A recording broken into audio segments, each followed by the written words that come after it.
Hello and welcome to the Free Cheese episode 203. I'm your Joe Dix, joined tonight by Mark Augustiniak. Al the Edge. The Free Cheese is a weekly video game podcast about video games brought to you once a week by thefreecheese.com. Hey, Mark. Hey. It's funny this is episode 203 because we were just kind of reminiscing on 2003. Yeah, we were. What a year. What a year. Well, I was 8th grade, you think? No.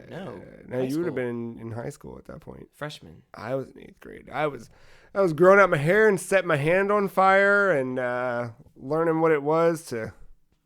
Well, we won't go there. You're just trying to be a Human Torch. Oh no, that was the year that was my bad year. That was like, let's smoke cigarettes, let's kiss girls, let's Oh yeah, you look cooties. You're gross. Figure other things out.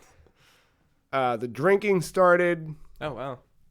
Did it? Well, probably, I think like by the end of 8th grade. Oh wow, I was like 18. I was like going into summer before high school, and it was like hanging out with the wrong crowd. Being a man. Yeah, the whole summer before 9th grade, I spent at a house. I was hanging out with kids from high school. Weren't you like ghost hunting or something? We did all sorts of dumb shit. Yeah. Ghost hunts, got hunted. Yeah, that place is a fucking cesspool. Robbed the bank. It was a summer of debauchery. Just bad. 2003. Yeah. We had a black hole. That's what we called the living room because of all of the cigarette ash. Was that before the 360 came out? Was this still the GameCube, Xbox, PS2 era? Yeah. Yeah, of course, 2003. PS2 was 2000. Uh-huh. So, yeah. Yeah, we didn't get 360 until 2005. Good couple of years. Yeah, sure. You could console-wise, yeah. For all of that, For video games. It was. As we just revisited, there was Evanescence, which was not the best. Yeah. At all. Mark and I, before we started recording, were curious about whatever happened to Evanescence. And then got an update. They made an album again. The one song, not bad. I mean, it's Two still of them weren't that bad. It is what it is. She's fine with symphony music. And if she has some light piano, she doesn't have a terrible drum voice. Beat maybe. Second that guitar comes in, man. Yeah. Just fucking edgy, crispy. 13-year-old, sweet guitar riffs. Yuck. Bittersweet. Yeah, I mean, I guess so. How's Mark? Mark is good. I think my throat's still recovering. From E3? Oh, that. And I just like to sing in a car a lot. Oh, yeah. So I was trying to test my voice out and push it to the limit. Yeah, it was very unprofessional. Didn't warm up anything. But who cares? You're in a car. Yeah, I don't. Just have fun with it. Car, shower. Actually, I'm not a big shower singer. Me neither. Yeah. I don't know if it's from. I think it's a mix of that and the weather just not making up its mind. It doesn't know what season it wants to be. Yeah. It's like rainy flood for a hot minute, and then it's summer, and then keeps switching. So I think I'm getting over that adjustment since we're technically in summer now. But summer sucks. I don't enjoy summer. I think it's a day by day case for me. Because there's days where if it's cloudy but not terrible and they're not really an overcast, but it's a nice breeze. Yeah, I think we had that Friday or something. It wasn't terrible. Yeah. Or maybe it was Thursday. It was my day off Thursday, and I was like, yeah, this is okay. It's summer. I can do this summer, but yeah, as long as it's not a humid butthole. Yeah, I think yesterday I came home and the house was just wet. Ugh. This is not a good time. It's just hard to breathe. Yeah. So I think that's another part of my problem. It's the pollen and crap going everywhere. Yeah. Yeah. I need a good September. Wake me up when. No, it's until November. We're not doing this September. All right, stuff. That's fine. Yeah. You went to where'd you go? You were gone for a week. Oh yeah. My friend had a birthday, and we went to his summer house. Nice. For that weekend, and had to take a boat to go over there, whatnot. Had a nice little pool. The house used to be a little motel. What? Yeah. So it's like it's split into two, and then there's like 3 floors, and then like each floor is like a different like little section for people to like they would rent out rooms because there's like 6 rooms upstairs, cool. and he still has all of his old retro consoles up there. What? Like NES, 64, all the PlayStation 1, PS2, like that's also hooked up there, but we didn't really play it this time. Last time we did, Still we actually cool, played Mario Party. Yeah. Ooh, we made the right choice. Yeah. This time we just utilized the Switch Yeah. to its entirety. Yeah, yeah, yeah. That was pretty neat. Did you bring your turtlenecks? No. Turtlenecks, it's summer, man. Karen doesn't care. Yeah, we weren't on a rooftop. We were close, but we weren't there. It's pretty slanted. Were you the only one with the Switch? Other people had Switches? No, like pretty much just me and my friends. Like we all brought Everybody our Switches. has. Cool. Yeah. Joy-Cons. What games we talking? Okay, so started with ARMS. Yeah, I guess we should save that for now playing. But yeah, that's go. We can just go right into Yeah. it. Yes. I mean, unless you have a story as well to share. I don't know. Like, how are you? Really. I'm fine. Summer sucks. Okay, so we're on agreement. I started watching Glow. Glow. It's a new Netflix television series. Sounds familiar. It's got Alison Brie. You might be familiar with her. I remember you watching a trailer for this. Yeah, yeah, that's what it was. We watched. I heard it. I didn't see it. Right. You were complimenting about a haircut because she had like short hair or something. Because the '80s hair. Oh. 80s hair is the best. Is it hair. an '80s Yeah. themed? Yeah. So it takes place in the '80s. Marc Maron's in it. Okay. He plays shitty, greasy, coke-fueled director who gets hired to make a TV show about the glamorous ladies of wrestling. Oh. Mm-hmm. So go on. It's basically all of these women who are from various backgrounds, all getting on this TV show. Just to beat the crap out of each other? Yeah, but they're trying to. This is like at the height of the Hulk Hogan era, so they're trying to like tap into that, but for ladies and put it on TV. Okay. And then it's from a TV show's perspective, like me watching it, not them in the thing. It's from the same producers of Orange is the New Black, so. All right. Can I share those same vibes? Yeah, like about. It took me about an episode and a half-ish. But right when I got it, I was like, got it. Okay, that's the this one, that's the this. Like, you could see all the analogs to everything, and it's like great. And they're kind of, you could see they're doing like. They're probably saying some good stuff like towards the end. Yeah, there's a lot of similar threads there, but I think the story's cool. Sounds interesting. Yeah, it's a. They all can't beat China. Oh, right. God, I forgot about her. The ninth wonder of the world. Yeah, it's pretty good. Good music, obviously. The 80s has the best music. Debatable. In fact. Debatable. And check out Encyclopedia Britannica. Check out Aqua. Ah, shit. You're right. You are not wrong, Barbie girl. It's pretty good.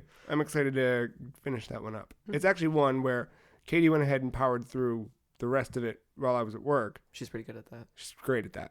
And what end up normally what happens is I go, oh, sorry, okay, I'm never watching that because I'm not gonna. But I think I might probably still double back. It's like a 10 episode thing, or yeah, I think so. Okay.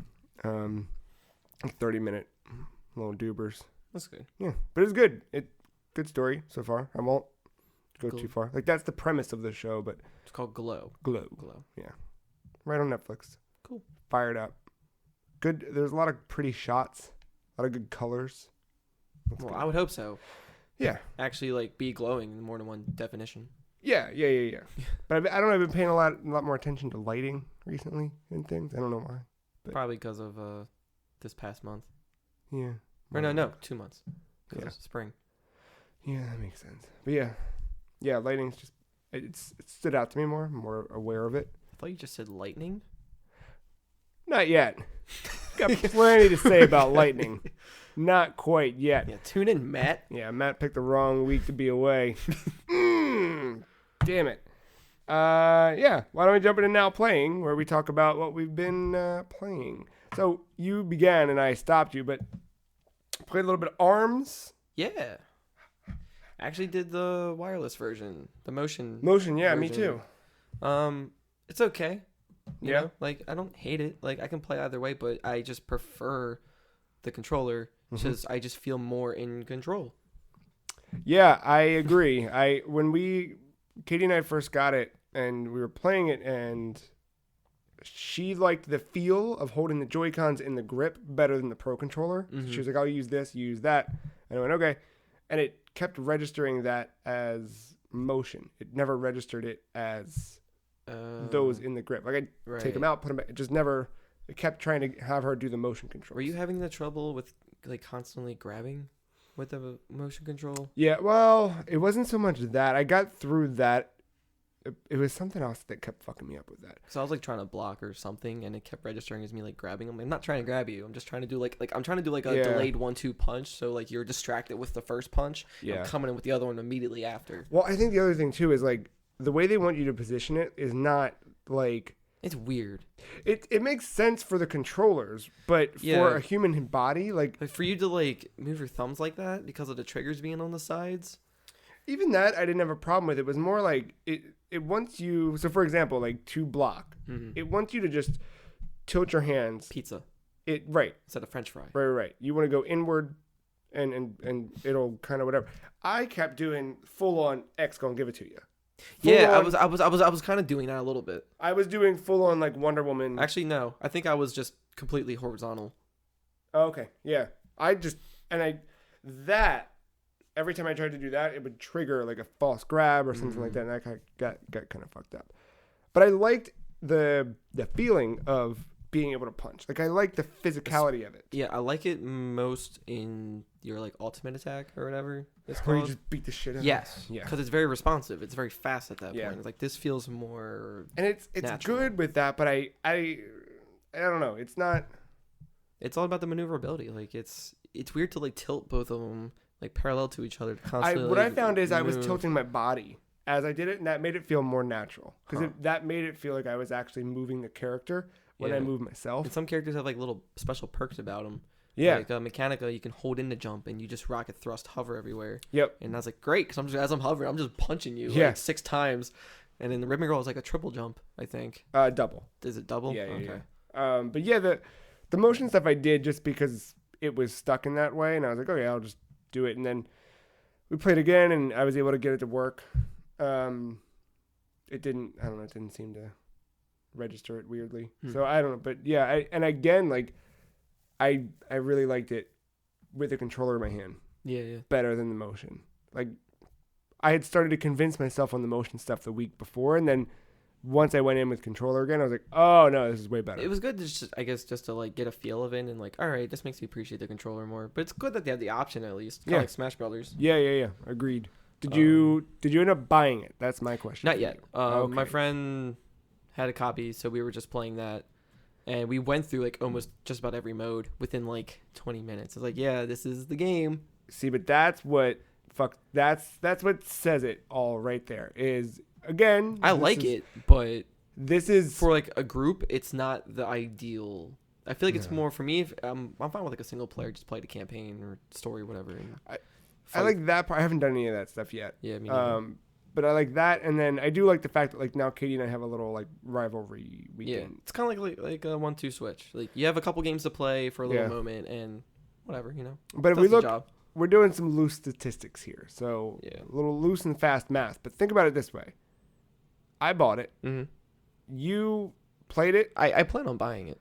Plan on buying it, but haven't bought it yet. Right.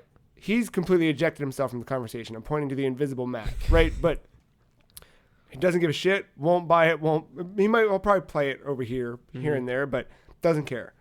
And I just wonder what that means for the future of that and the future of all these weirder experiments. I would love to see a sequel that's more enriched and more fleshed out. That's the one cool thing. They're doing the same Splatoon model with this. Yeah. So they're going to add free DLC characters and more modes and things as the game goes on. So I think it will eventually, just like Splatoon, because remember Splatoon when it launched was like, oh, that's cool, yeah, you could, okay. But then it like it added more modes. It added that like big, I don't remember what the mode was called, but the one where you got like the big fucking gun, basically.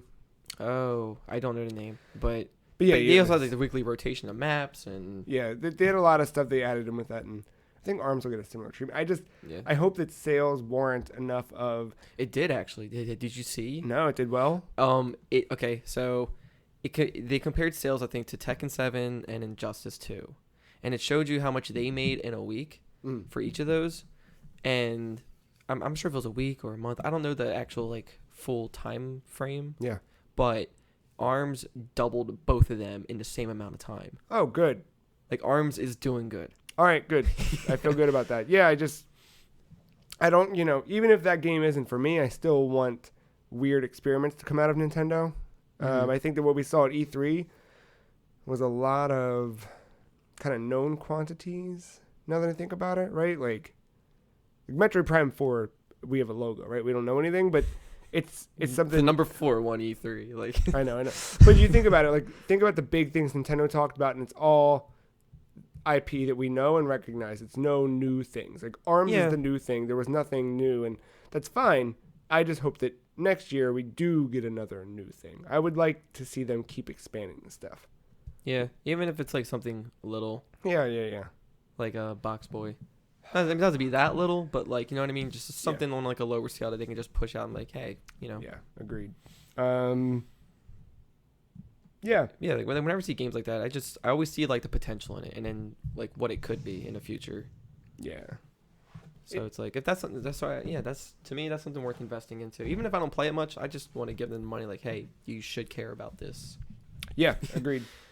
I like it though. But your Switch party continued. Yeah, we went to Puyo Puyo Tetris. Mm-hmm. So my friend Charlie really likes the Puyo Puyo side of it. Yeah, he played that when we went to the. Because he's not that. Like, he doesn't really care for Tetris. He's not that, like, skilled at it as much as he is with Puyo. Mm-hmm. And I'm the other way around. Mm-hmm. So, like, we were fighting each other, like, Puyo versus Tetris. Plus, we had Daniel in on it, so it was, like, 3 players. But he's usually, like, he was, like, one of the first ones out more often than not. Then it'd just be down to 2 of us. But we tried about, like, every mode. And we all played, like, the Puyo and Tetris. Like, we were just trying everything, every combination. And they were using Joy-Cons, though, which I don't recommend. Oh, a single Joy-Con. Yeah, because his Pro Controller was dead or something, and we didn't have, like, enough things to, like, charge everything. Mm-hmm.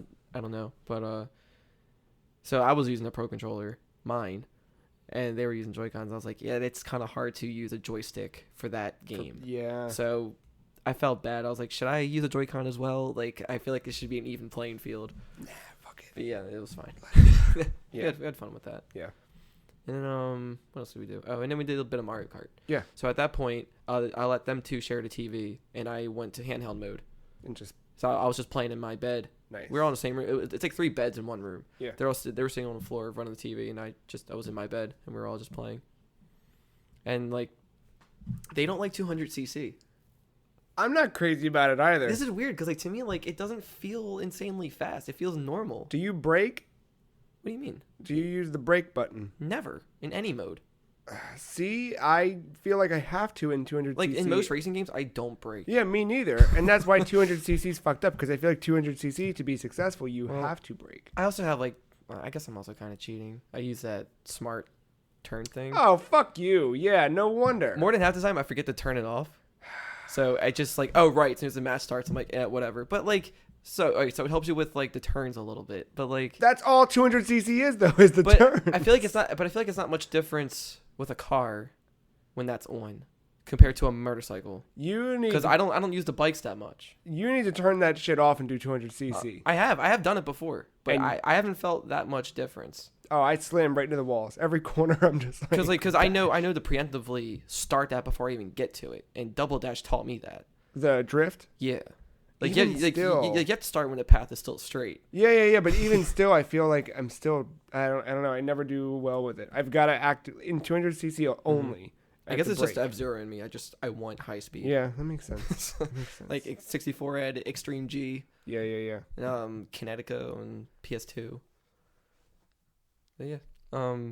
That was pretty much it for the Switch. But you got to kind of like go full versatile. But then on the way home, we were in a car, and I decided to play Street Fighter. Yeah. With the Joy-Cons. Ooh, how'd that go? Not too bad. Yeah. I think just because I used to play on 360 with Street Fighter 4. And So like I didn't have an arcade stick at the Right. time, or like a fight pad, so I just used the joystick. Yeah. I guess because the shortness of the joystick, it makes it a little easier to input controls for me. Yeah, that makes sense. I guess that's a good point. I mean, it took a bit. Like it's if anybody's trying for the first time, it's gonna suck. I But- feel like that for Street Fighter controls though, that might be okay. Especially if you're using the charge character, Yeah. That makes which sense. he was more than half the time. But I mean, we just had like a pile of covers in the center, like between the car seats. Had it propped up, leaning against the driver's seat. Perfect. I'm like, I pretty much just lived like a more cost-effective commercial. Version of that commercial. Yeah. Yeah. Yep. It's pretty dope. I was like, I can't do that with any other system. I'm really like, I'm not sad because I'm happy about the way I did the trip, but like, Well, last time, sorry, I did do it with a GameCube actually. I had a car charger and I had a right. little Yeah, you had the monitor little hooked in on TV. top of it. yeah, So that worked for a hot second. yeah. But no, I didn't get to take the Switch when I went on vacation, so like I didn't have that airplane moment, which would have been cool. But like, Yeah, but you were also like you had that nice moment, like no, yeah, I got to Disconnection. unplug, which was nice. I really enjoyed that. But yeah, I wanna have that like fucking portable whatever nightmare weekend. yeah. That would be fun. Yeah, that's cool. Switch is a hell of a thing. Yeah, that was all last week, and then like I wanted to play Friday the 13th this weekend because it was a double experience points, whatever, and you got like all this because there was an update. Now you get like the NES color, Yeah. like Jason. Mhm. So now those complaints can be shut down, Yes. Matt. It even has its own like chiptune music. It's all free. A couple of counselors have their own little like 80s outfits you can Yeah. get. You get all these points to buy for perks. It's like I don't know if it's like 2,000 or 200,000 points or something like that. I don't know. It was a lot. But because of this, they're like, hey, this is all because you guys crashed your servers because you love this game so much. So here's all this free stuff. Oh, hey, because this is double experience weekend, our servers are still crashed and you can't get into a game. Fuck. So have fun. Damn. Couldn't play it. So went to Killing Floor 2. Oh yeah, the PS Plus game. Mm-hmm. To be fair, real quick, I feel like it was me bitching about it being Really? 8-bit. Oh, yeah, you colors, know what? Yeah. Not Matt. I thought it was both of you. He chimed in on how shitty that game was on NES. That's right. Sorry, Matt. It's okay. I'm not that sorry. It's okay. He's likely right now purchasing or near to purchasing at least one fidget spinner. So it's okay to kind of Oh, yeah. Yeah. yeah. But yeah, so yeah, went to Killing Floor 2, which What is this game? Because I Killing Floor? never played the first one. I remember like my old neighbor asked me if I had played it or something. I was like, no. It started off as a source mod Okay. of just being like different classes of like different types of gun wielding characters. You know, like you have your explosives, you have your medic, you have your like survivalist, like your support class, all that stuff, like Yeah. Team Fortress-y type classes. Which is in a more gritty, gory setting of fighting just undead, mutated things in just waves, horde waves, until you have to fight like a big boss at the end. It's like 7 waves or something. And You then, against the world, or you can team up with friends? You can team up to 8 people. Okay. And so you pick your class and like it'll level up over time. And in between waves, you got to run to this little vending machine type thing to like upgrade your weapons or like refill your armor and ammo, all that stuff. And you only have like less than a minute to do all that before you have to fight another horde. And that's pretty much what it is. And usually it's me, Joe, and Daniel, and another friend of mine named Joe, for listeners. It's usually just 3 of us playing that, and we get to the boss, and then we lose. The boss is pretty tough, and we're not that experienced with the game. So we decided to join a match with other people, and we had a full party. We weren't talking to each other, but we just knew what to do. And I'm a demolitions guy, so I'm all about explosives, grenade launchers, whatever, like an RPG rocket launcher, like whatever, like you name it. Yeah. It helps. It's crowd control. And so I'm in this barn just stuck in a corner, and I'm just shooting everything that's down on the first floor. So like everybody's getting bombarded by hordes and waves. I'm just like, pew, pew, and just getting all these experience points for killing them all. And we actually, a boss came, killed half of us. Nice. it was down to me, Joe, and Daniel. All the other people that joined, they all died, and we finally took them out. And we just had pistols left. I ran out of ammo with everything. Whoa. I just used all my grenades. Like, okay, my actual like throwing grenades, they're sticks of dynamite for me.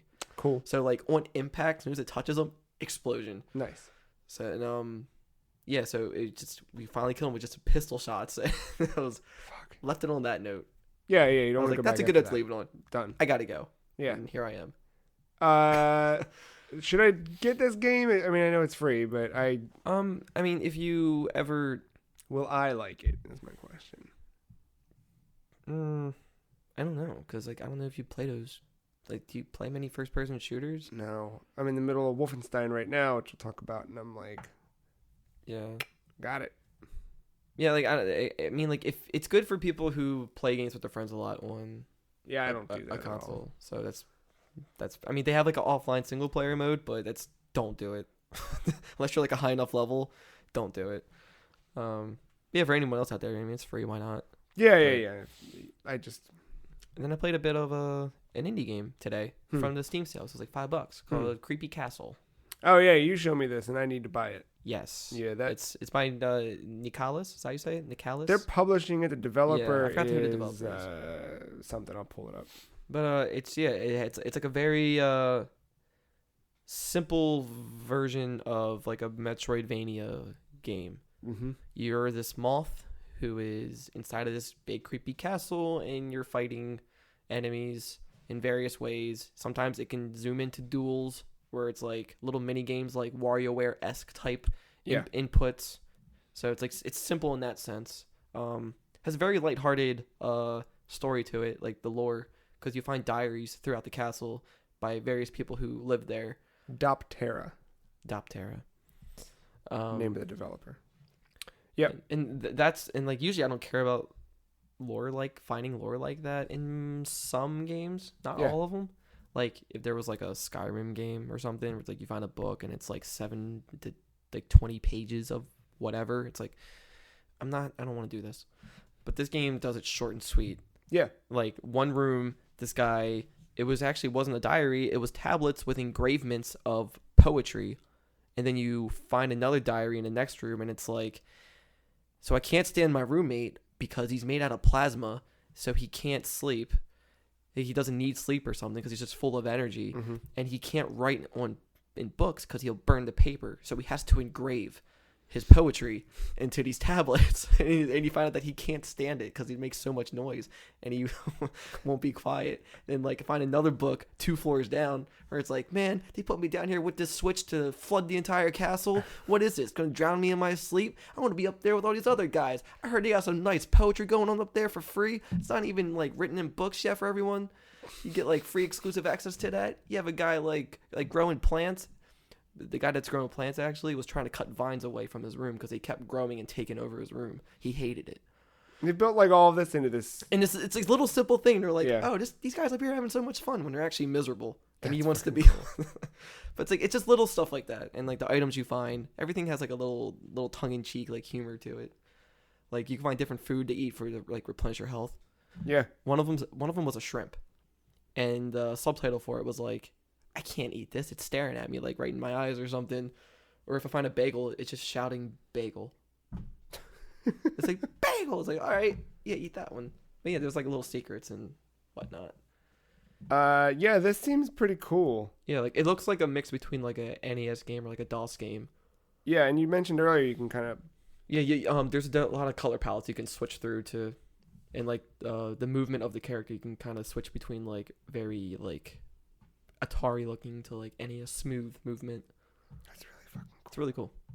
It's a nice way to do a retro game. Like I know like most indie games are like, oh, I'd like to do like pixel art and try to be retro. Right. No, and it doesn't look retro, but this game actually like fits the retro bill, kind of like Shovel Knight.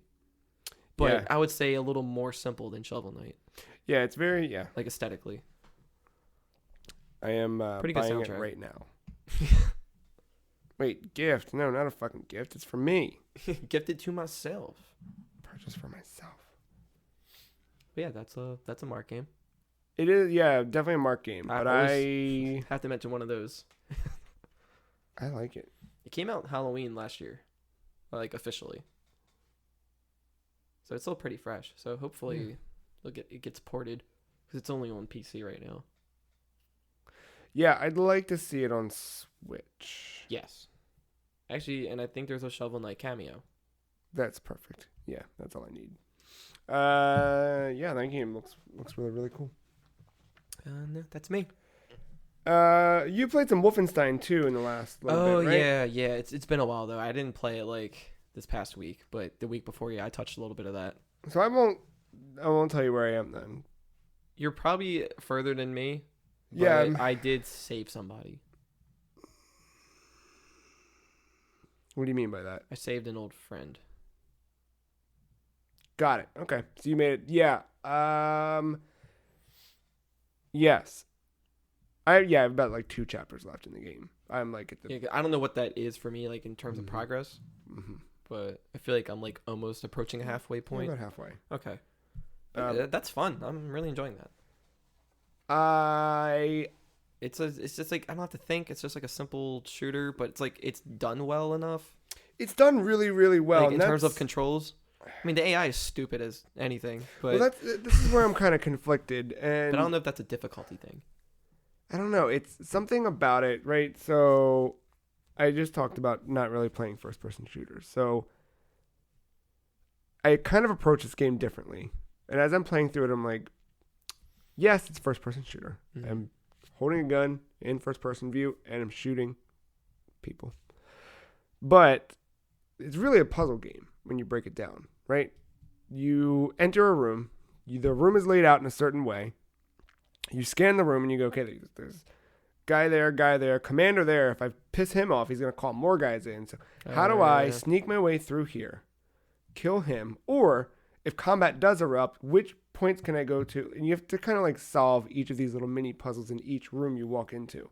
And sometimes I don't. Yeah, sometimes I'm like, fuck it, let's just murder shit. Yeah. And you run in, you just pull the trigger and go. But this game, it's... in terms of like preserving what Wolfenstein was in the modern era, Which I don't have a good feel of that. Yeah, so I never played. I think it's perfect for that, right? Like Wolfenstein was something that was, again, like all about that kind of like, you're walking through a fucking maze. You have no idea where you are. You're opening doors Doom, right? and yeah. Not the older ones. Right. It was Wolfenstein followed by Doom. And it has that same feel of like it's a maze. You're walking through. You're finding your way around. You're also looking for secrets because in the original Wolfenstein, if you just brushed up against the wall long enough, you'd kind of fall through the wall. Yeah. And you find weird secrets. So same thing here. Like there's a lot of weird little things, and there's a lot in this game that is designed to really keep in spirit with that original game with Wolfenstein 3D from id. I was getting some like Killzone. It definitely has some Killzone stuff to it. Like the leaning around the corners and stuff, which I appreciate. Really, really like that. But my favorite part is dual knives. Yeah. And throwing them. Yeah. I don't mean to throw them half the time, but it happens. Yeah, I don't either, but it's fun. Just like slide tackle, cut, or something. But I think my thing is I'm more of a Doom guy. Yeah, I agree. I would say I'm more of a Doom guy too. And I think like, it's the ripping and tearing, man. Yeah, and I like even dating back to the original stuff. Like it looked better. Too. I mean, it was on newer tech, right? So they had that in their favor back when it did it. But it's something about Doom is always like fast paced. Yeah, it just go. This is much more methodical, and I like that in certain games. But in this game, I'm not. You kind of want to be fast paced. Yeah, and it's very plotting, and I'm like, yeah, they're trying to be a little more like not cinematic, I think. But there's an element of that though. Yeah, definitely. Yeah, like it kind of made me want to rewatch Inglourious Bastards. Yeah, it's got all those similar things, but yeah, I feel like I'm like more and more increasingly ready for it to be over, which is I don't like ever saying that about a game where I'm like, I'm just. I guess they're trying to focus more on a story, and it's like taking a front seat, and then gameplay is kind of taking a back seat, or like a passenger seat. Yeah, maybe? I think like something they kind of do, and they do it, but maybe they just don't do it in a way that I'm totally in love with. Is there's usually in a game like this, you get towards the end, and there's nothing new, right? You've learned all of the mechanics, and now it's just a matter of bigger numbers. I need to ride this wave to the bottom, right? Yeah, bigger numbers, but let's check more boxes off and whatever. But I've got all the mechanics. This does there's new weapons, right? So that's one Mhm. thing that you'll kind of get it's something to look forward to. Maybe not look forward to, but it's something to be like, oh, I have a new thing. Let me see how this works. Yeah. But a lot of it is stuff that like you have to earn, like the perks that you'll unlock Yeah. throughout it, which I'm not great at these games, so it's difficult for me to unlock the perks. And also like some of them happen accidentally, which is a nice happy accident. Yeah, it's like you get a trophy, you get a perk. Like, Right, yeah, that's pretty cool. Others are happening, I have to look, read what the perk is, and then it just doesn't. I'm not finding myself like seeking these things out. Yeah, I'm not really looking into that either. I just feel like I don't know how. Like I feel like I've always had these perks. I'm just like, yeah, I'm just doing them a certain way to where it's like now it's getting acknowledged or something. yeah. But I don't know. I like it a lot. The story's interesting, but it's like it's nothing like mind blowing, but it's just a decent game. You know what I mean? Like it's not. I think it's bad. really good. I think it's really good. Like, it's really well made. Like it's a solid game that it's playable, but there's just something about it that doesn't make it that distinctive to me compared to other shooters that I've played. I'd even argue against that. Like I think it has a lot of things that set it out on its own. I just think for me being so in love with Doom, yeah, I was just drawn to many similarities to like Killzone. For me. That makes sense. And see that. I mean, that could be my lack of exposure and not so much with like the story. I like the story. That's different to me. It's kind of neat. It's a little campy, but I like that kind of campy. Mm-hmm. Like they kind of like the enemies remind me of, like the Hellgast. Yeah, they have very much that. Yeah, so it's just something like that. But it's good. I think if it's on sale somewhere and you haven't played it yet, grab it, pick it up, run through it. It's a solid game. It's no Doom. It's a solid game. No. Yeah. Doom's on sale right now. Steam sale. $15 if your PC can run it. Get that shit. The free cheese game of the year. The newest Doom? Yeah. Dang. $15. Wow. Yeah, I know. And then did you return to something? Yeah. Things have happened. I've acquired a new friend. Potentially, maybe. Yeah, so last week I think we talked about the fact that it was at least on the table because Matt was very upset that I placed my new copy of Lightning Returns Final Fantasy XIII on the table directly across from him. And yeah, I started it this week. You didn't play any? You played some of 13, but not Lightning Returns, right? Right. Like my goal was actually to play through all of them because I was just at that point where it's like I know it gets a bad rep, and I want it to just like have my own point of view on it. Yeah. And like I don't mind the game, I just don't care for everything else that's attached to it. Yeah, I get it's that. just it's something. It's like I like sci-fi fantasy, but this does it in a way where it's like it's just not. It's not attracting me. I'll tell you some things about it. And maybe I just didn't reach a part yet that where it's like maybe it picks up and maybe I might like it. In 13 or in Lightning? In 13. So I can't speak to 13 just because I never played it. But I too had that same thing where there's a lot of these games where people are like, fuck that game, it's a terrible game. And it just becomes part of the zeitgeist where you're like... Because everybody wants open world. Everything has to be open. Everything has to be a sandbox. That's where we're at now, yeah. But there's this big thing. Like I'm trying to think of games that I've played or that I have or whatever, but this is certainly one of them where it's like, yeah, it's just collectively, everyone knows this is a bad game. It's not a good game. Don't play it. Don't bother with it. Don't do anything. And I had to see what it was about and figure that out for myself. This game, so if you have a PS3, you can still download the demo. I don't know if you can get the demo anywhere else to try it out. But basically, the opening of the game is the demo you can download somewhere. Oh. So I had played that a few years ago when the game first, like a week before the game came out. They dropped a demo on the PlayStation Network, and I tried it out, and then forgot about it entirely forever. There's some weird shit. So I guess 13, Lightning's the hero. 13-2, Lightning disappears. Yeah, and it's, I think, her sister. which is Snow's wife, I think. Sure. So this game starts, Sarah is dead, Snow is sad, and Lightning is back. And Lightning has been sent to Earth by God, and they like... It's not like Cosmos or anything? No, God. And she says God a lot. Like, it's a lot of just, like, God's will, God's... Like, it's very much, like, in that. And Yeah. I think they're referring to Cosmos as. I assume, yeah, right? That's But, God. like, however, whatever it is, right? So they're talking about a lot of that and how Lightning is the savior. It's very... It's got that, like, Messiah thing going for it, right? Okay. And she's there to save people's souls and save so many souls before the end of 13 days because the world's going to end, period. So it was like a rapture type thing. Rapture, Majora's Mask, it's got a lot of those Yeah. like end of the world things. That's pretty extreme Yeah, for a main it's- character, like, right? to play a game like that. So you're there. Your job is save these people, save as many people as possible before the end of the world, which is pretty cool. Yeah. In concept.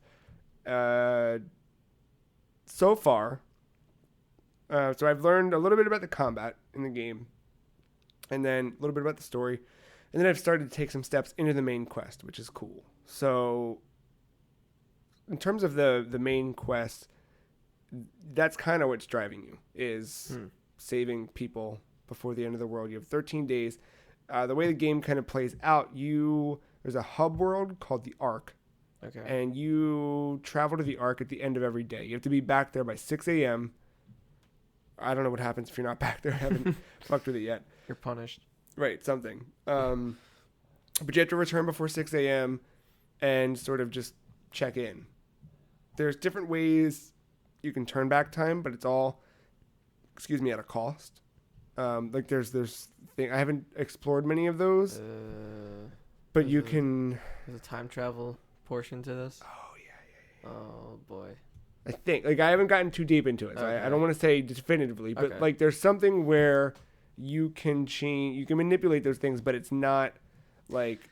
I remember seeing a video, and I think it was like, I don't know if it was what part of the game this was, so I don't know if this is like spoiling anything, but it looked like you were able. There was like this big, not a grid, but it was like a big chart of just a bunch of circles that were all connecting to each other, and all these circles were like different like events or dimensions that you could travel through, or something. Yeah, sounds like my dream.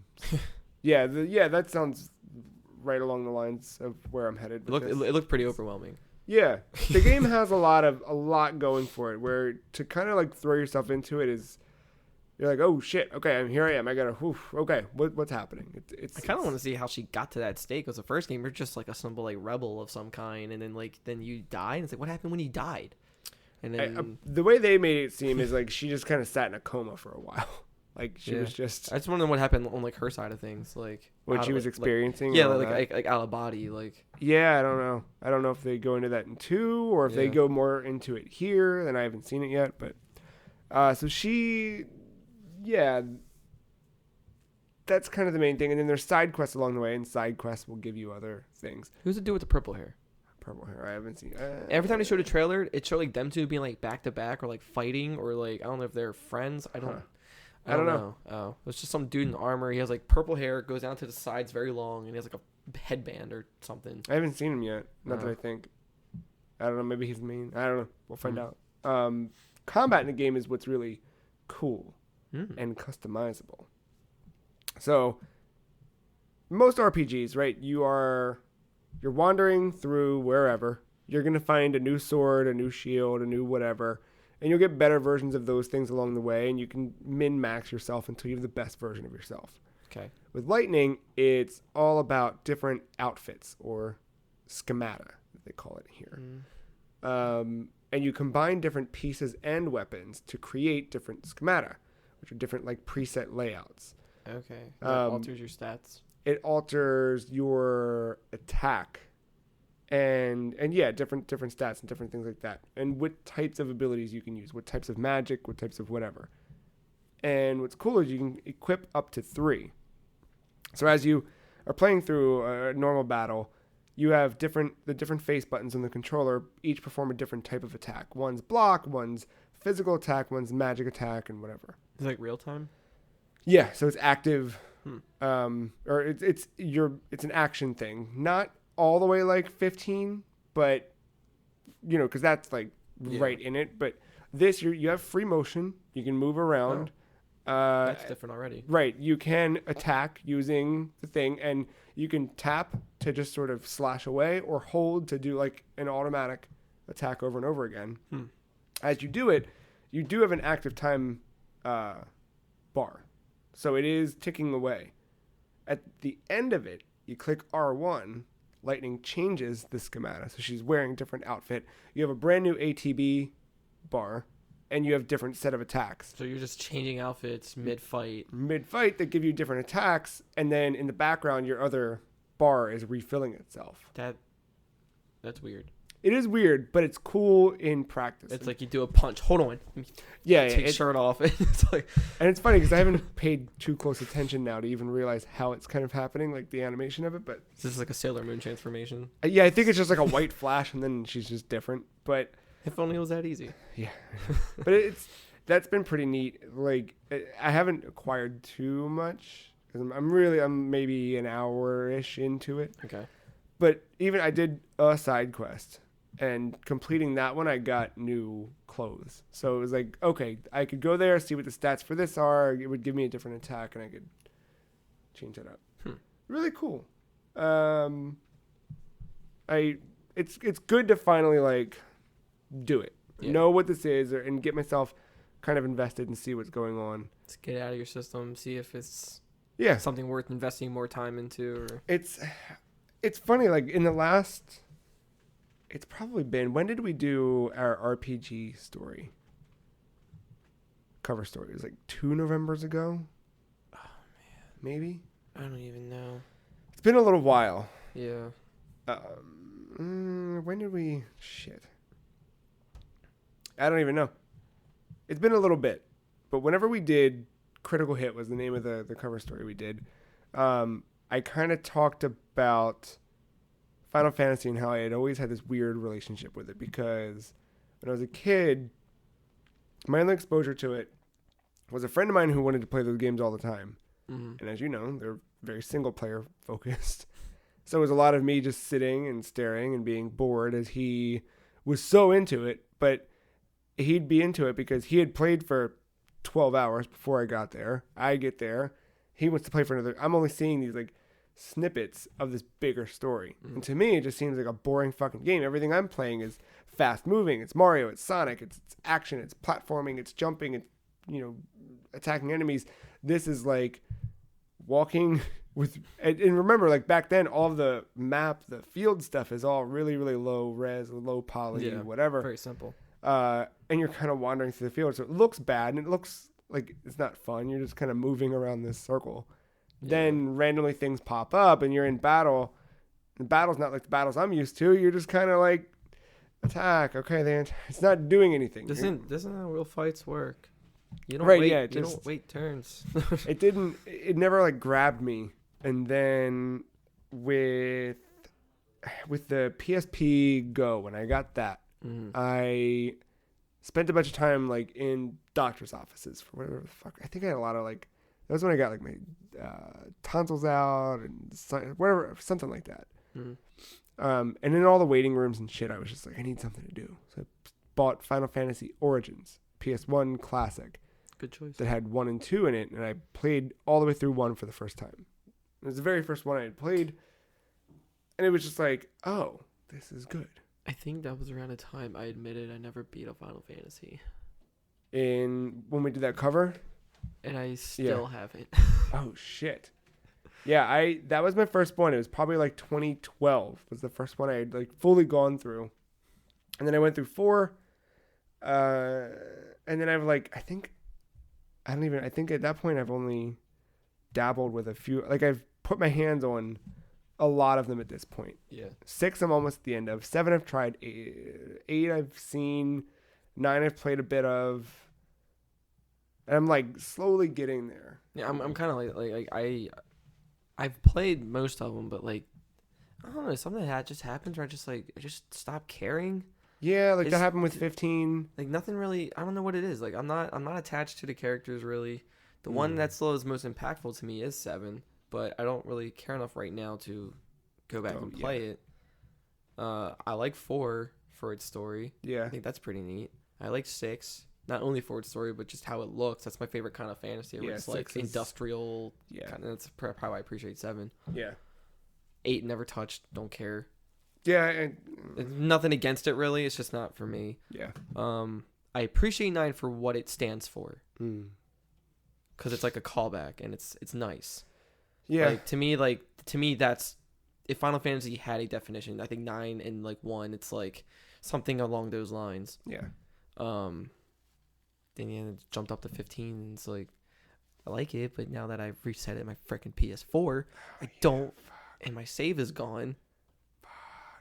I don't want to get back into that right now. Yeah, no. Like, so I'm just like, yeah, I'm gonna just wait. See, I've had the opposite, like playing more of 13, and that's my point. It's like the more I get into every time I pick up a new Final Fantasy game and I start getting into it, I'm like, oh, I love Final Fantasy. Yeah. When I started playing 6, I immediately wanted to jump into all of them. And now within this, because I've also been playing, this came right after I started playing the Theater Rhythm game, which I'm still like playing through. And even though that one's not a Final Fantasy game, it's more of a rhythm game with some Final Fantasy elements. That one's got me more excited to like go into the whole world again. Yeah. And now with Lightning Returns, I'm like, oh, I gotta go finish 15. Yeah. I gotta go back and finish 6.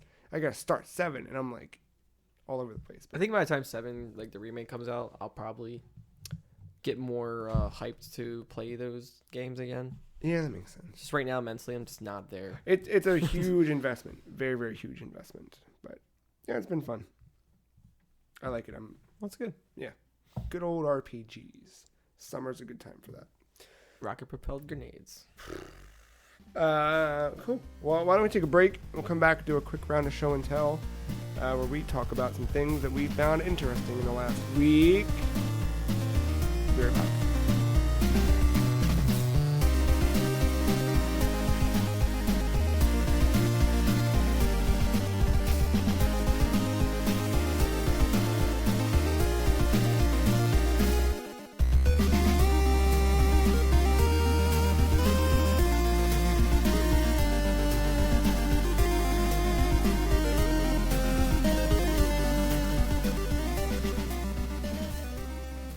Welcome back to 203. Mark. Joe. Sega Forever. What does that mean? Oh, I'll tell you everything about it. So this is Show and Tell, where we find cool things on the internet or in the world of video games. We bring them here and we talk about them. And the first thing I've got is Sega Forever, which is something you had sent me some clips of. Oh, yeah. Right. I didn't know it had a name. So it's called Sega Forever.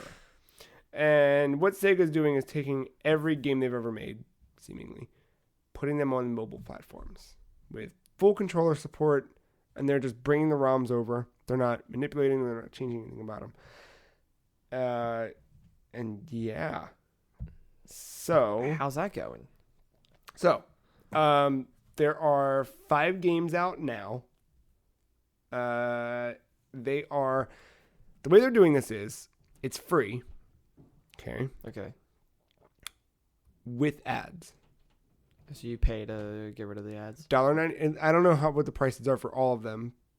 Actually, I'll find out right now. Can't imagine anything too expensive. Unlike Final Fantasy ports for the phone. Yeah, that make them uglier and Worse. charge you $25.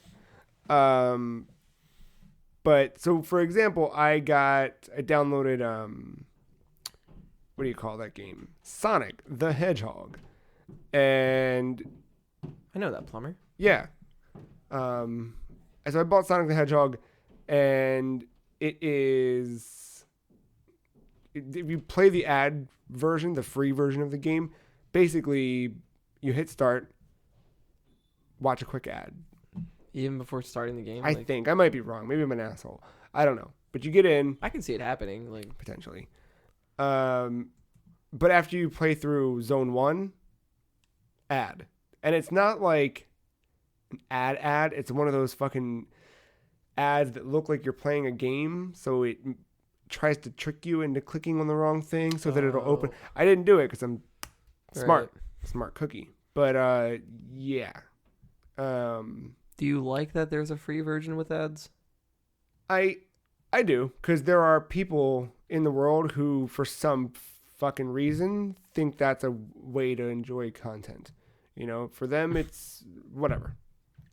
So that's fine. People want to play a game like that, they can. But at least for Sonic, you could upgrade to the full version for $1.99. And now I've pulled up another one. Now this is also a Genesis game. This one's also $1.99. So yeah, so there's 3 options. That's not too bad. Yeah. There's ad supported, which you play for free. There you go. Whatever. Ad free, you buy it for $1.99, and then it's yours forever. Or you may have bought it before. And if that's the case, you click restore purchases, and it'll bring that over. So if you've bought it on the App Store, at some point you've already got a copy of it waiting for you. Okay. Sorry, I just found something new. That's a nice little thing. Like if you like bought it way back and it was under a different name or whatever, like it wasn't the Sega Forever thing. It just got updated to that. Kind of like there's some Steam games like Ori and the Blind Forest did this. They have like what's the other it's like it was supposed to be a true crime game, but it didn't end up being that. Sleeping Dogs. Yeah. Like they released HD definitive versions, and if you had the original, you got upgraded to that for free. Yeah. So I like that. So yeah, they're slowly doing this with all of their games from every hardware. This is just for mobile though. Right now, somewhere, and I should look this up. You think they plan on somewhere, someone, I don't know if it was a rumor or something, but there was something about like, oh, this might come to Switch, which that would be fucking. You know what else would come to Switch? Virtual Console. Phantasy Star Online 2. I know. But hey, Phantasy Star 2 is one of the games you can download right now. I think 3 or 4 is the more favored ones. Yeah. But you can play these with mobile controls on screen, which or you can pair a Bluetooth controller and play. Would DualShock 4 count? I don't think iOS supports pairing a DualShock. The 8-bit do controllers, those work. I'm sure NVIDIA Shield works. Yep. There are certain controllers that iOS supports. A few more that Android supports. So any iOS or Android device, these are on there. But it's cool, and I think these work with Apple TV as well. So that's kind of cool. Yeah. But yeah, so forever.sega.com is where you want to go for more information about this. But right now, the 5 games they've got are Sonic the Hedgehog, Altered Beast, okay, Phantasy Star 2, Kid Chameleon, all right, and Comics Zone. And I'm sorry, I lied. So some of these are App Store only. The Phantasy Star 2, by the way, is a tease. Because it's not the Phantasy Star 2 that I want. I know. And they have that one. It's like, I know. But yeah, so download it free, play it, whatever. Or $1.99 unlocks the full version. No, I never paid for Mario Run. Oh, yeah. No. I think I was going to or something, and I just never did. Yeah, it was a... yeah. However, next month, look what's coming. Virtua Tennis. Dreamcast. Oh. Yeah. Dreamcast games on your phone. Well, Crazy Taxi's on there. Yeah. Was that Dreamcast? Yeah. Yeah. It was. That's on there. But original it soundtrack seems too. like, it seems like they're getting the entire suite. Like, Sega's tapping into that market. From Master System to Dreamcast. Like we have ports for mobile, but like I've never seen a company just dive in with like everything and bringing it over to that. Yeah, they're not. It's usually just someone like hacking their phone to put like ROMs on there or something, you know. Yeah, right. So I think what they're doing is smart. I think it's pretty cool. No pun intended. Yeah. I clicked on a thing here that led me to their Instagram for Sega Forever, and their bio just says, "We're listening." Hashtag Sega Forever. I like that. That's pretty cool. I do like that. Yeah. They need to listen a little harder for that They're, finish to start. I know. They're trying, man. They're trying. I'm going to personally email this episode to them. So last week we did a big old E3 recap, and we just kind of went through. It had been a week since all the E3 stuff wrapped up, or the end of the week, or whatever, and we kind of went back and had like a temperature check. How do we feel about everything? So where do you fall with this stuff? Couple weeks out.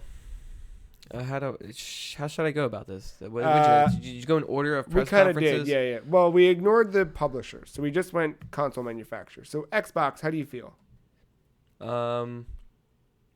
Like just as a conference or for the games that were shown, just everything. All right, let's do this. Conference, yes or no? Yes. All right, games. Sorry. Conference, no. Okay. Because I don't care about cars, and you don't need to say what's an exclusive at your own exclusive press conference for Fair. every game. When they're not really exclusive either, but you don't have to keep announcing that. All just right. do it in the beginning. Okay. But that's just a little gripe. Who cares? Games, yes. Okay. You got the Metro, Yes. Dragon Ball Fighters, Yes. Fighter Z, whatever. Yes. That's all I really care about from that. I think nothing else is coming to mind for some reason. Now, moving past the conference, the presentation itself, and the game shown off, what do you feel? The last night. Yeah.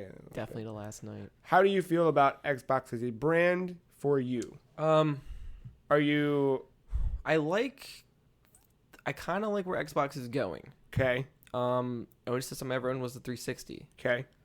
I didn't have that was fine. I think it was a decent platform for what it was doing, especially when it started involving the indie games. Yeah. I'm not sure if I will really buy this console. I don't think it's for me. I don't feel like I need that. I don't even have a proper TV anyway. And if I'm just going to get a better PC, I'd probably play the majority of these games on that PC with or without a controller. So that's just the way I see it. So it's cool that they're giving me that option. So would you buy an S? It would depend on the game and if my friends. So by myself, probably not. Because that was something we talked about, was where I was feeling after seeing the conference and after watching Phil Spencer go out and talk to people, I was like, I like the story they're trying to tell. I like what they're trying to do. I like the direction they're headed. And it pushed me a little bit closer to thinking about buying an X. And then Matt's point was, well, the X is $500. The S is going to support all the same games. No, I forgot about the whole backwards thing. So, like, this is a new console, but it's not a hard line. Anything that runs on the X is going to run better, perform better, and do native 4K and all of those things. However, it also must be compatible with the S. Yeah, like, I don't think you can do native 4K with the original Xbox game. I just don't see how you can make that any better because it was never meant to be. Well, no, not that, but like better, But they're talking about for like Xbox One games, and they mean that like so if I'm making fucking Doom 2, right? The new whatever. That's gonna be just straight up just pretty from the get go. Full limit, everything. I basically need to make 4 versions of it. Yeah. Well, 5. I've got to do my PC version. I've got to do my Xbox One X version, my S version, my PS4, and my PS4 Pro. Right? I can't just and Switch if I'm going to do that, right? Please bring Doom to Switch. That'd be oh my god, that'd be so fucking dope. Anyway, I can't say, well, this is only on Xbox One X because that has the power that I need. I also need to make it work on the other one, and that's where Matt's point was. I can still get all the games. I still get the ecosystem. I still get whatever, and it's half the cost. Yeah, the consoles to me, they kind of feel like smartphones, where it's just iterative. You're kind of getting like a this little one's a minor, little thinner. This one's a little this. And then the next one, the full sequel comes out, and then it's just little things of that. So it's like I could see this being like a 2-year thing.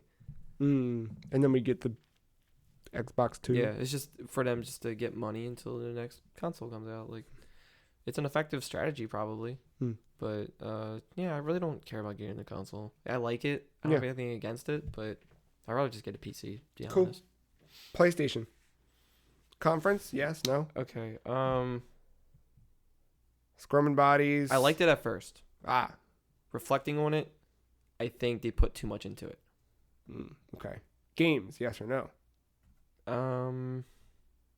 Didn't really care too much for what they were showing. Besides, I mean, like, God of War was okay, but a lot of it was stuff we've seen before. So I'm not really like. I think they were trying to rely on the theatrics to emphasize these games that were already shown, to not make it seem more dreadful to watch. Yeah, I mean, it was a cool way to go about it, I guess, but I certainly don't. Yeah. I felt like because the high praise they got from last year, I think they were just trying to ride that train and thinking it was going to work again. Yeah. And I just don't think it's working in their favor now. Yeah, I get that. And then as PlayStation as a brand, as a thing, how do you feel moving into the rest of this year post E3? Like, just like with Sony? Yeah, I mean, you feel good about being a PlayStation 4 owner? You feel I'm fine right now for what it's doing. I can it's the console that all my friends have, so I get to play with them with that, since Nintendo doesn't really have anything right now. So it's a good alternative. As for the future of it, I'm really not like set on anything. I feel the same with Xbox, like I do with Sony. Like, I don't care about getting a PS4 Pro. I don't care. I mean, VR is a thing that I'm really about right now. Yeah. And it'd be cool to get the PSVR. Yeah. Or a Vive, but the PSVR seems a cheaper alternative. It does. And that's cool. But if it wasn't for that, I don't know what PS5 has in store. I don't know what Sony's going to be like in the next 5 years or whatever. Yeah.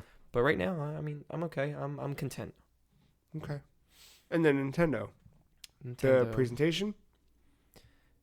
It was an okay presentation. Okay. The games shown off? It felt a little much of the same, but along with some new. It was cool. I mean, it was weird for them to show games without a proper title, but like Kirby and Yoshi. Like who doesn't do that? I guess it's been done before. Yeah. Project names and whatever. I liked it. I'm really amazed by the Mario Odyssey trailer. I've watched it so many times. I keep listening to that fucking Pauline song. Dude, it's. I've never seen a game get its own song. So good. It's probably not just for the trailer. It's probably like the song just for the game, like the intro or something. But like, it sounds like for a cartoon. Like, it sounds like a theme song for a cartoon. Yeah. And I really appreciate that. I didn't think, like, Sony showed games that have been shown before, but I didn't feel any different about them. Nintendo does it with Mario, and it was like nothing I've seen before and more. Yeah, totally transformative. I still think the Metroid Prime thing was a little shallow. That could have waited, but I can see why they did it.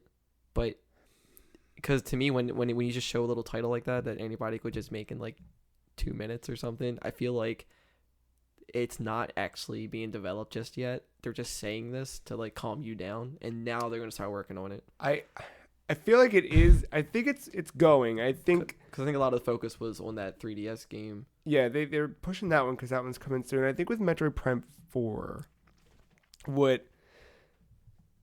lot of people think it's retro. It's not. Yeah. Right, and they've said it's not, and that's what I think is the thing is I think it's damage control, right? So I think I definitely feel that. Who is developing it? One, right? Two. What if it was Ninja Theory again? Oh my god. Because you can't show a trailer and then not say who's developing it, right? You can't show even a tease of something in motion without giving something away. So it's enough of just like, you know what? Let's show them the logo. Let's show them this is coming. This is a real thing. It was necessary. They definitely had to let everybody know. Yeah. Because it's been how many years that they've been complaining. They have to like ease that tension with And those fans. It's been the like probably exact same, if not more, length of time that there was between Metroid Prime. Yeah. And I'm sorry, Super Metroid and Metroid Prime. Yeah. Think about that. Yeah, true. Right? And it's like, and I think the 3DS one for the remake of 2 or whatever, that's a nice touch to add. That was the thing nobody asked for. Right. And we got that. So it's like, hey, on top of this Metroid Prime 4 thing, hey, here is this. But and apparently it plays really well too. Like, yeah. Really good. I watched a bit of that Treehouse thing finally. Yeah. I watched and then I heard some people now returning from E3 and saying like, oh yeah, I played it. And this is probably the thing that bothers me the most about E3 overall. It's like I know they want to show off certain things for at a certain time, and I get that you need to push that forward from a marketing or business standpoint. But I get more excited about the games that weren't shown at E3 that I find out online. Yeah, there was than the stuff that they actually showed. And it's like you just should have thrown this in here. I mean, that's what happened with PlayStation. Like a lot of the cool shit was happening in their pre-show. Yeah. Like, I mean, like I don't really care about Undertale too much, but the fact that they made a collector's for it like that, and you went through that detail, and it's coming to PS4 and Vita. Like that's cool. Super dope. And 8.4 is doing a lot of it. 8.4 is in charge of not only the port, but also the localization, going to Japan and everything. But super dope. So like the Nintendo was okay. I don't really care for the mid talks between the stuff. It was weird. Like like a green screen house. And I don't know what they were doing. That was a green screen. That was his real living room. That was a real floor, man. Yeah. No, but like I don't know what that. I don't think they knew what they were doing. It was definitely it was a different feeling. Yeah. But for the game shown, it was like half and half. Like I liked it. Yeah. It ended on a good note. There was nothing they showed that I was like, oh, I don't care about that. Yeah, like I think the closest was Xenoblade, maybe, where I'm like, Xenoblade seems interesting. Interesting, but I'm not gonna play it. The English dialogue seemed a little off. It always does. Yeah. Yeah. Like it was cool to see Kirby. I was like, all right, cool, Kirby. I was like, Yoshi. Oh wait, he's not Yarn this time. He actually is like he looks plushy. Some fuzz to him. Yeah. And it's all like a diorama. I'm still liking the homemade craft look. That was Unreal 4, which is weird. Huh? Yeah. Like that's weird for Nintendo to do Unreal 4. It's Unreal. But, yeah. But then I forgot what else they showed already. Oh yeah, the Zelda DLC. Excuse me. How do you fare on that? So it's stuff I already knew. They didn't really show much for the second pack. Which that'll be its own direct later. Yeah, like sure. we'll see. That's what I'm really looking forward to. But from what they were teasing with the champion thing, it looks like I feel like you can play as them. Do you play as them, or do you think you play as Zelda with them? I think you're playing as them because they have their own amiibos. Yeah, I'd be okay with that. And plus, Link can get their stuff, I guess, because right. What I didn't like in Breath of the Wild is that you get the champions' weapons and they break too. Right. So I'm like trying to save like Mipha's like trident because you can get them really again. like that. Oh, you can? Yeah. But like because like the Master Sword doesn't break, right? No, you just so just like juice. I feel like theirs shouldn't break either. I know. Yeah, but in order for you to get it again, so that happened with me with Mipha's trident. Okay, it like broke or whatever. That's cool. You get it back. I was like, what the fuck? So if you go back to Zora's domain, you have to keep going to. You go there and there's that. I guess it's the same guy that gives it to you, right? Yeah. Where you bring him the scales of whatever and something and blah blah blah. He'll make it again, and it's the same for the rest of them. I think. Oh, they'll make you the legendary okay. weapon. That's fair. Yeah. Was it Trial of the Hero or something? Yeah. Like that. Not how I expect it to look, but I like it. Yeah. You have a little free roam, pick up a stick and just keep going. Yeah. I like that. Yeah, pretty cool. But yeah, I mean, nothing I haven't said before. Yeah. E3 overall. It was okay. Yeah. It's lukewarm. Yeah. If we're talking for just the consoles. Yeah. Sure. Yeah, because I liked more of the publisher stuff. You liked the PC gaming show. Actually, there was a bit of that wasn't too bad. Really? Not I some didn't of watch it. any of it. I mean, again, it was some games that were already announced. Yeah. I didn't think there'd be any big surprises, but normally that stuff's like, look at this Yeah. cool new graphics card. I just like skimmed through. Like they showed a couple PC games, but like it's fine. But Yeah. Devolver Digital is where it's at. That was some of the goodness. I think that's the bigger story out of this is that, like, you look at PlayStation, there was not any indie presence in their presentation, and which is so it's weird, backwards from what they've been doing, right? Yeah, I mean, in their shoes, I can see why, but I don't know. It just seemed like when they were hungry, indies were the right thing to tout, and now we're selling plenty of consoles, so you know. I feel like I guess they just want to focus on themselves this time, and like, hey, we gotta. Well, a lot of the people who were really big champions of the indie stuff are gone. So Nick Sutner was involved with third-party relations, specifically like getting a lot of those things up and running, and he's now at Oculus. Adam Boyes was big on that stuff, and he's now at Iron Galaxy. And then Shahid, I forget his last name, but he was over on the European side of things doing the same stuff and making sure a lot of that stuff was coming to Vita. He's left now to go make his own games, which is super dope. But all of those three were like huge champions, all gone, and now suddenly kind of that life force ripped out of the... Yeah, some of it just felt a little empty. Yeah. But I don't know. E3 is fine. I mean, we're just those years are gonna happen where it's like there were some cool things that were shown, and I feel like by the time those games finally come out, we're gonna learn to appreciate them a lot more. Yeah. But I think a lot of the indies now, like Devolver is the threat, right? Instead of, because Sony was doing a lot of like pub funds and things like that. Yeah. And you had the ID at Xbox stuff. But now, like, Devolver is like, no, here we are. Look how big. Like, we're big now. You can come to us. So that's going to be an interesting thing to watch shake out. And publishers like Nicholas, you know, and there's so many. Yeah. But you know what? Trying to compare to the past couple of years, this is one of the better ones. True. We didn't have no dumb, like, too many celebrity things happen and, like... Although, I mean it happened. Nothing was better than Weed and Zac Efron and Jamie Foxx from last year. I mean, you didn't have to like, you had to rely on like just people talking forever, less games being shown and what you know what I mean. Like it didn't feel super dreadful this time around. Yeah. I mean, it wasn't everything that we have hoped for, maybe, but it was. The games were to focus. Region Free means Mother 3, which is really all I know. Well, for show and tell, one more thing. The first episode, and by the time you're listening to this, the second episode should be out or coming. Not really episode, but just segment part. Part 1, part 2. There's a third part coming later in the week. Noclip, which is a series of online video game documentaries. Oh, yeah. I saw this on my feed. So Noclip's the first part of the Final Fantasy XIV Death and Return documentary is out, and I've watched it. Did it start with 11? A little bit. It started with like a kind of a big overview of like... The trailer for 11 is cool. Like that got me hyped to play that game, and I never played it. Yeah. No, this was like, hey, here's what Final Fantasy is.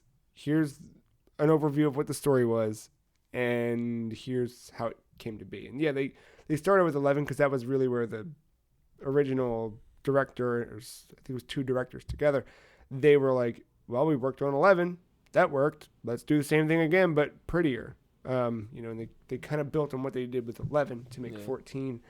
And for those who don't know, basically Final Fantasy XIV is an MMORPG that launched in 2010 and was not good.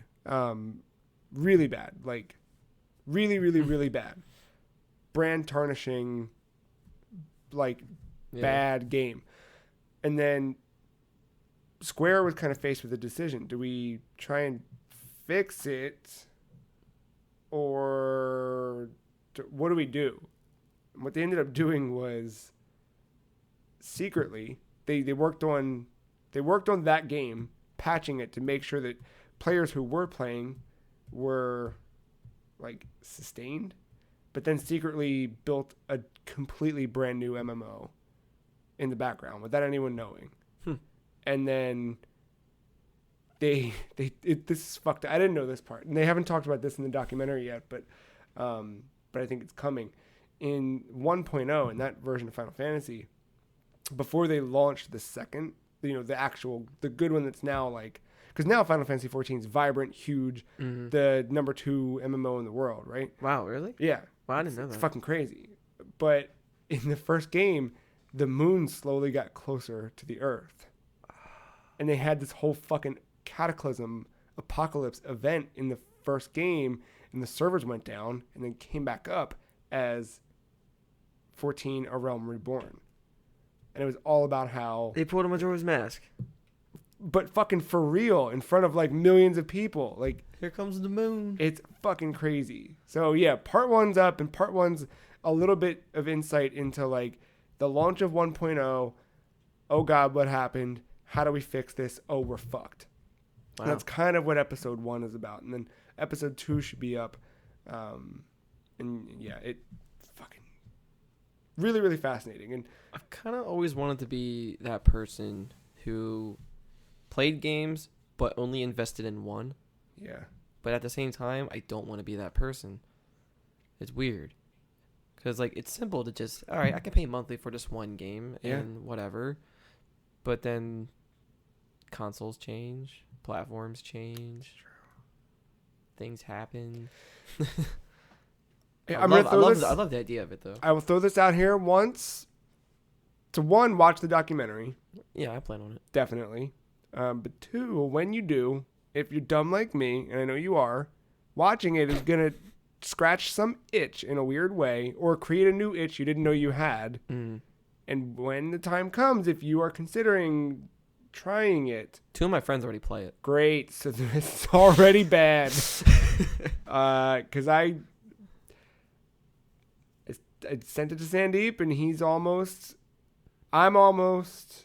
If we have enough to get a good party going, It takes us a little that's the thing. push. Yeah, like, that's because, like, most MMOs, I end up playing by myself. Yeah, no, It's and so backwards, but, like, it's a massively multiplayer online know. game, and it's like, I don't care about people.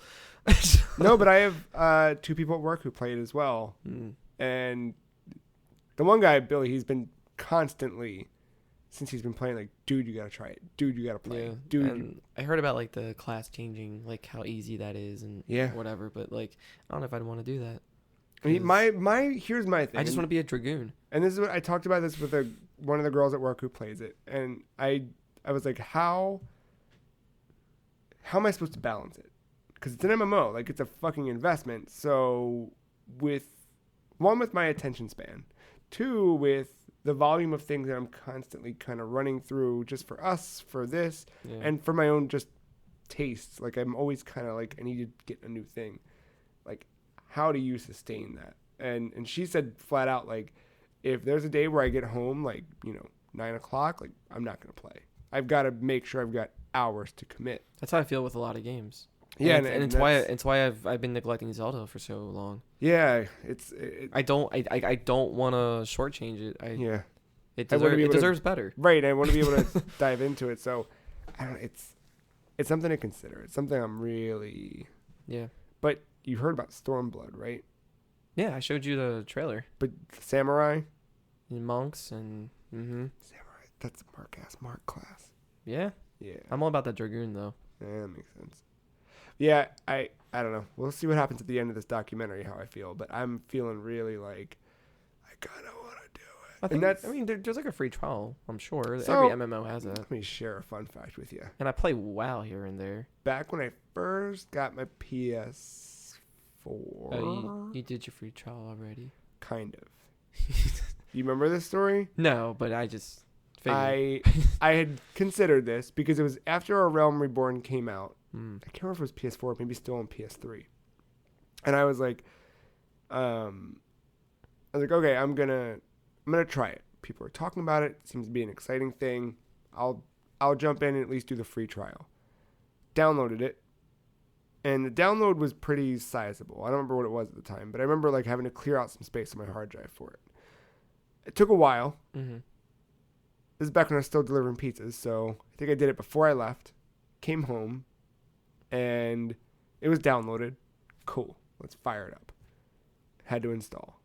Oh, shit. Wait, I think I remember this. So it goes to Keep going. install. It goes through the installation of the game download. Good lord. I Which- hate that. But that's one thing, I right? get it, yeah. And this is back when I was still smoking cigarettes. So I was like, let's just go outside and smoke, and I'll have a cigarette, look on my phone, come back, and we'll move forward. So I came back in. It was still installing. I waited a little while, played something on my Vita or my 3DS. Finally gets done installing, and then I go to launch it, downloading updates. And it won't launch until it downloads. There's so much shit to download. So I just hit the PlayStation button, went back to the home screen, and deleted the app. I was like, I'm not even I don't care anymore. And now that I do care a little bit, it counted that download as my free trial. Because I went to go do it the other day. I was like, all right, fuck it. I'm going to do the free trial. And in order to do it, you go to Square's website and sign up or whatever. And it was like, oh, sorry, there's already a free trial associated with this email account. I'm not going to fucking make a second Square Enix account just to fucking get a free trial. So I'm going to watch the rest of the documentary series, see how pumped I get. And then if I want to do it, it's like $20 or something to get like the starter pack. So What's your ideal class in Final Fantasy? I don't know, but I always like Black Mage just as a character. So maybe that. But I don't know. You? Well, Dragon. it was Dragoon. Red. I like Red Mage. Mm-hmm. The Paladin's okay. What else was Chocobo. there? Yeah, that's a class. I'm not sure if Beastmaster was one. I mean, it is a class, but I can't remember if it was one that I liked. Because the Beastmaster was kind of like the Pokemon trainer, I think. Sort of. You could just use enemies as your That's kind of cool. weapons. Yeah. I like the idea of Summoner. Hmm. But I don't know if I'd really want to be one. No. Monk. It's a good one. I Yeah. like that. Yeah. It seems cool. I'm usually more on the melee side of things. Yeah, me too. But I like more of a DPS guy, more ranged combat usually. So I don't know. I think Black Mage would be DPS, right? Yeah. Yeah. But like usually anybody with like magic, I really don't just mess with. Usually I don't either, but something about I don't know. Fucking goddamn it. Unless it's like a red mage, because you're kind of like jack of all trades. True. But yeah, I don't know. I figure I could convince myself to do it if it's like Onion Knight. research. Yeah. I'd say I think after you're done watch everything, give yourself like a couple days, see how you feel about it. I can't jump right in. Yeah. I gotta let it breathe. But first and foremost, Noclip. Go watch that stuff. All of it. Everything he's put out has been absolute solid gold. And it just continues. And this is cool because it's actual interviews with people who worked on the game at Square. Like he's inside Square. There's the CEO of the company's in this, the director, the game is in it, one of the localizers. He's talked to a lot of people. It's really cool. Like, the only other like people I knew that did like documentaries like that was 2-Player Productions. Yeah, right. Yeah. I think they did indie game movie. Yeah. I keep doing that. Yeah. Well, I think that's going to do it for episode 203. Awesome. We made it. Radtacular. Mary Tyler Moore style. Yeah. If you like this, you can find it and all of our episodes on thefreecheese.com, where we do a lot of other stuff. Speaking of Sega Forever, I wrote about a little brief history of Sega this week and kind of my history with it. How Coincidence? I don't know. Actually, it's part of our cover story for Dreams, but it's funny because it like the way we mapped everything out. This feature went live the same day that Sega Forever went live. Yeah, which is pretty cool. We have quite the insight, I'd say. Hive mind. Yeah. Check that out. We got a couple more things going up. Matt wrote about that moment in Metal Gear Solid 4, which I will leave. But go read that if you will. last week we did a big E3 recap. Had a really good conversation with Sandeep, so check that out if you missed episode 202. Follow us on Twitter. The Free Cheese is at Some Free Cheese. Mark is at og_mental. I am at The Free Cheese. Matt's not with us, but he'll be back next week. He's at MattyIce131. Instagram, Facebook. Hey, Fly. Did you catch him? No. Come on, Miyagi. He's over near you. Is it a fly or a mosquito? I don't know. Neither? Oh. Demon with wings. Yeah. Bullet with butterfly wings. There it is. Yeah, but next week should be Jesus. Yep. Next week we'll be back with a brand new cover story. That'll be fun to talk about. All sorts of stuff. So cool. We'll see you next week. Thanks, Mark. Thanks, listener, for hanging out. Until next time.